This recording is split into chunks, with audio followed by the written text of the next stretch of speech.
Sobat UMPP mungkin sudah pada tahu ya bahwa PT Widodo Makmur Perkasa Tbk ini sudah berdiri selama 26 tahun lebih. Tapi siapa sangka perusahaan Consumer Goods and Commodity Agriculture ini lahir dari sini nih, peternakan kecil yang ada di Klaten, Jawa Tengah. Memulai bisnisnya dari nol. Jadi penasaran ya bagaimana sih sebetulnya kisah di balik awal mula berdirinya WMP ini? Langsung aja yuk kita kulik bareng CEO and founder WMP, Bapak Tumiono.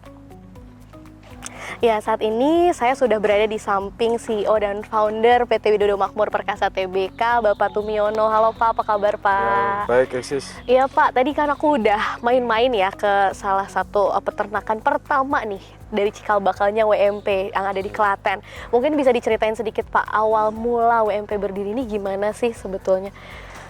Ya, Eksis WMP itu berdiri tahun 95 ya, bulan September. Saya mulai dari nol. Dari nol kecil lah. Saya mulai dari sapi berapa ekor waktu itu 16 ekor. 16 ekor saya mulai waktu saya muda itu tahun 95 aku umur 30 ya. Wah, masih muda. 30 ya. Saya mulai dari mengawali sebuah proses bisnis yang kecil. Sehingga pelan-pelan timbul saya nyoba sapi lokal. Di lokal sampai setahun, 2 tahun, 3 tahun. Sampai 3 tahun di sini menjadi dulu 500 wow, lokal. Dari 16-an. Jadi 500 pelan-pelan. Terus sekarang mau 1.500. Wow. Di sini. Keren banget. Jadi ini hanya untuk sirkulasi antara sapi lokal menjembatani peternakan rakyat. Supaya orang bisa beli, bisa jual gitu. Nah, terus tahun 98 pasca krisis ya, menjelang krisis itu, saya mulai impor. Oh. Pindah ke Jakarta, bukan pindah lah, expand di Jakarta. Waktu itu pertama di Cilengsi, nyewa tanah dikit, mulai impor 625 ekor sih.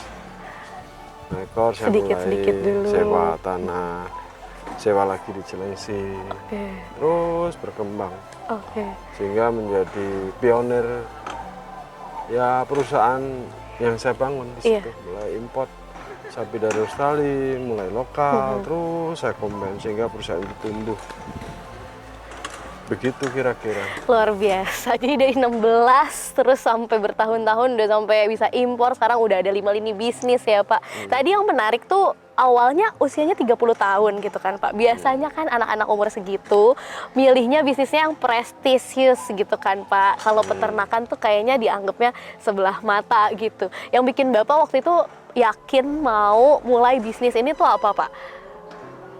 Eksis saya itu sebenarnya kan pengen juga jadi profesional. Pertama-tama itu didorong karena saya kerja di apa ya, di BUMN, BSOI.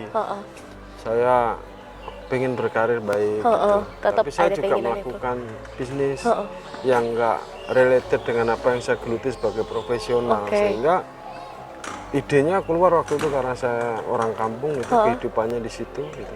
Kehidupannya di situ. Saya pikir orang tua saya aja bisa memanajemen saya dengan ala kadarnya tanpa sekolah.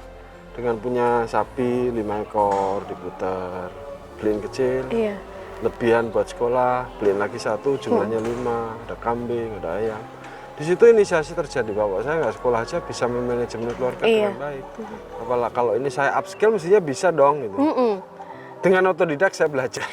Dengan otodidak karena basic saya ilmunya sipil, saya kerja di konstruksi. Tapi masuk ke industri. Kayaknya banyak yang bingung gitu kan. Banyak yang baru tahu juga ternyata. Taunya kan Bapak di BUMN konstruksi, oh ternyata ada juga. Hobi, bisa dibilang hobi ya Pak ya? Ya enggak hobi, ya pengen punya usaha.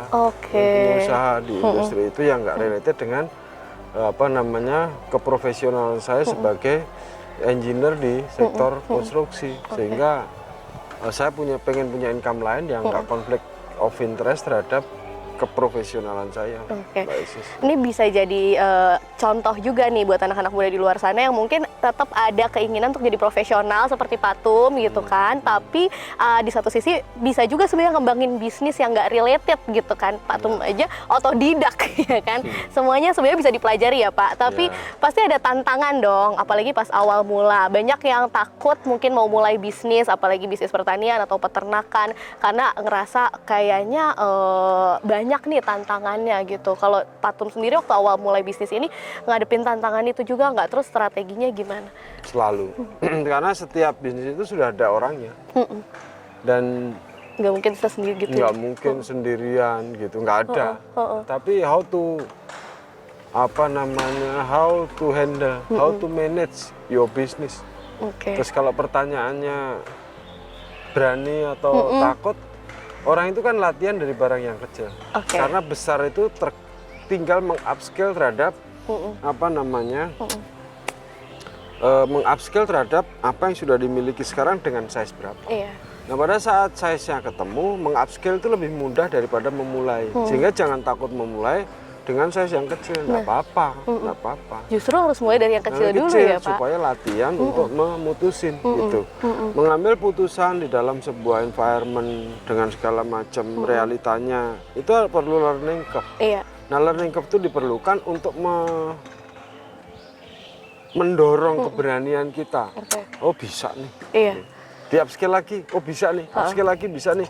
Upscale lagi bisa. Terus lah akhirnya ngomong, aku bisa nggak ya punya national market share? Nah, itu. ternyata udah sejauh ini gitu ya. Ya. Udah kecil. Oh, terus kita nengok lagi ke belakang dulu perasaan Ya, dari nggak ada hitungannya. Iya, bener. Ada hitungannya sampai dengan kita national market share-nya di 17. Itu Wow, besar sekali. keren besar. banget. Sehingga learning curve itu harus dilewati oleh semua orang. Sama kan waktu kita kecil belajar jalan.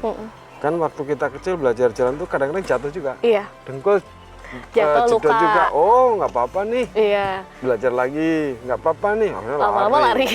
Bener-bener. Itu learning curve yang harus kita hadapi. Sehingga semua bisnis proses tanpa ada learning curve itu nggak bisa. Oke. Nggak bisa, nggak mungkin. Semua orang mengawali dari sesuatu yang nol, kecuali orang yang tinggal melanjutkan bisnis existing. Oke, itu privilege-nya ya Iya, Pak.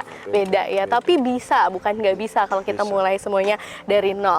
Nah, kalau provide food for the nation nih, itu kan visi dari WMP gitu ya. Apa emang dari awal sudah ada keinginan gitu Pak untuk bisa bisnis ini bisa bermanfaat juga buat peternak lokal, petani lokal, sampai akhirnya bisa menyediakan pangan buat nasional gitu? Ya, awalannya ya saya melihat ataupun belajar dari sesuatu yang kecil, eksis belum punya vision itu. Karena pertama saya memulai, saya harus punya side income. Oke. Pertama itu dulu. Iya. Setelah itu bergerak, makanya istilah saya hidup ini kayak kurva parabola. Selalu saya utarakan itu. Sehingga pada saat kurva belum mulai turun puncak, kita harus angkat lagi. Itulah sebenarnya fungsi pertumbuhan, baik itu di dalam kehidupan, bisa dalam bisnis, bisa di dalam environment yang lain. Itu jangan orang cepat puas dengan apa yang dicapai. Oke. Sehingga kurva-kurva itu terus dibangun terus, menjadilah sesuatu yang lebih sekarang ini. Iya, Gitu. iya. Jadi awalnya ya nggak ada sebenarnya visi itu sampai sejauh itu gitu ya Pak. Nah. Tapi ternyata pas dilihat Pada mampu saatnya juga. punya kemampuan, barulah kita menciptakan passion untuk memberi direction kepada organisasi. Kemana kita mau menuju. Yang tadinya kan saya cuma bisnis sendiri ya. Visionnya vision saya pribadi Iya. gitu. Tapi pada saat organisasi mulai tumbuh, direction harus dibangun. Vision kita apa? Goals kita menuju kemana? Iya. Sehingga semua tim akan menuju ke titik yang kita tuju. Dan dari situ barulah bisa ngajarin peternak-peternak lokal itu ya Pak, akhirnya menjamur gitu. Nah terakhir nih Pak, ada pesan nggak atau tips and triknya buat anak-anak muda di luar sana yang mau bergelut di bidang pertanian atau peternakan ini, tapi mungkin masih takut untuk memulai, seperti apa Pak? Iya, eksis bisnis itu dimulai buat anak-anak muda ya. Tidak harus memulai juga kayak saya dari nol. Ada beberapa tipe. Kalau kamu takut memulai dari nol, bisa bergabung dengan yang lain. Oke. Untuk learning bergabung sama teman-teman nih yang sudah ada. atau ngambil franchise. Oke. Ya kan? Kalau saya bingung gitu Bingung, kan. mau ngambil Mau ya franchise ya, lah, franchise ambil. bisa, bisa. Size yang kecil. Ya jadi tadi 3, bisa kerjasama, bisa ambil franchise atau development sendiri. Nah, ini yang nyalinya. Ya Gitu ya, itu Pak, yang ya. tadi harus punya tadi learning curve. Orang selalu bilang nggak ada modalnya Pak, bukan itu tujuannya. Kalau kita meng-create sesuatu, sekarang itu yang namanya akses modal itu begitu mudah dibandingkan pada saat saya dulu Iya, muda. benar. 30 tahun yang lalu itu yang namanya akses modal itu nggak ada. Sekarang ada KOR, ada khusus pinjaman UMKM, ada dana bergulir pemerintah, ada departemen koperasi, ada pembinaan-pembinaan lain, banyak sekali. Sehingga kalau saya zaman muda dulu nyari uang 6 juta itu begitu sulitnya. Iya, Sekarang akses modal ke PNM itu banyak. begitu mudahnya. Iya. Atau berkelompok patungan. Nah, bisa juga yang nggak bisa Yuk, sendiri. bertiga, patungan 500 ribuan gitu. Yang saya dulu mulai usaha juga cuman modal uang 6 juta sih. Oh iya. 6 juta itu boleh ngutang, bukan uang sendiri. Heeh.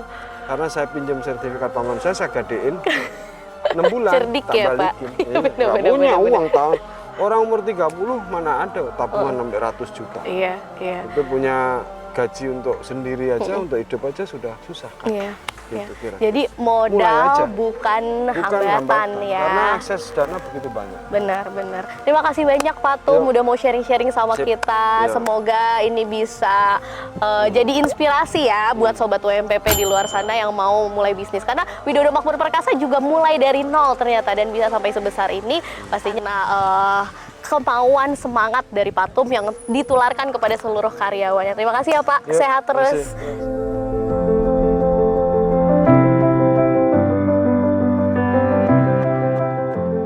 Gimana Sobat UMPP? Menarik banget ya ternyata kisah di balik berdirinya Widodo Makmur Perkasa. Jangan lupa subscribe dan stay tune terus YouTube Widodo Makmur Channel untuk berbagai informasi penting seputar WMP dan edukasi dunia pertanian lainnya ya. Sampai ketemu di episode berikutnya.